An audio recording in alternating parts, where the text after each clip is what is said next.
Silicon valley को प्रेरणा देने वाले एक संत, जिनका कनेक्शन दुनिया की दो सबसे बड़ी टेक कंपनियों से है। जब स्टीव जॉब्स और मार्क जुकरबर्ग फंसे हुए थे तो वे दोनों एक ही शख्स के पास गए। वो थे नीम करोली बाबा, एक ऐसे रहस्यमयी गुरु जिनकी बातें देश और पीढ़ियों की सीमाएं लांघ गईं। पर बाबा बनने से पहले वो लक्ष्मण दास थे।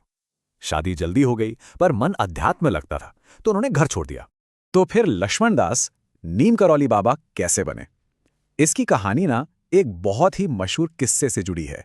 कहते हैं एक बार उन्हें बिना टिकट के ट्रेन से उतारा तो ट्रेन अपनी जगह से हिली तक नहीं। ये सब हुआ नीम करौली गांव के पास, और बस उसी दिन से वो नीम करौली बाबा के नाम से मशहूर हो गए। इसके बाद तो उनकी शक्तियों के किस्से फैलने लगे, ऐसी कहानियां जो साइंस और लॉजिक को भी मात दे देती थी।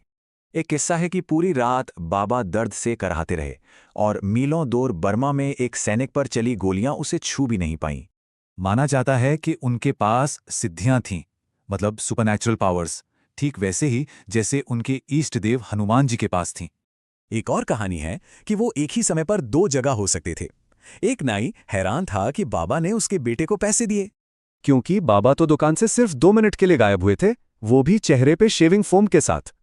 तो सवाल ये उठता है कि ये शक्ति आती कहां से थी? उनके भक्त तो उन्हें सीधे सीधे हनुमान जी का ही अवतार मानते थे, लेकिन बाबा हमेशा कहते, मैं तो बस हनुमान का भक्त हूं। वो कभी अपनी पूजा नहीं करने देते थे। उनकी इसी विनम्रता की छाप आज भी उनके मुख्य आश्रम कैंची धाम में दिखती है। कहा जाता है कि उन्होंने एक गांव वाले को एक छिपी हुई गुफा दिखाई और वहीं इस आश्रम की नींव रखी। आज दुनिया भर में उनके 100 से भी ज्यादा मंदिर और आश्रम उनकी दी हुई सीख को आगे बढ़ा रहे हैं।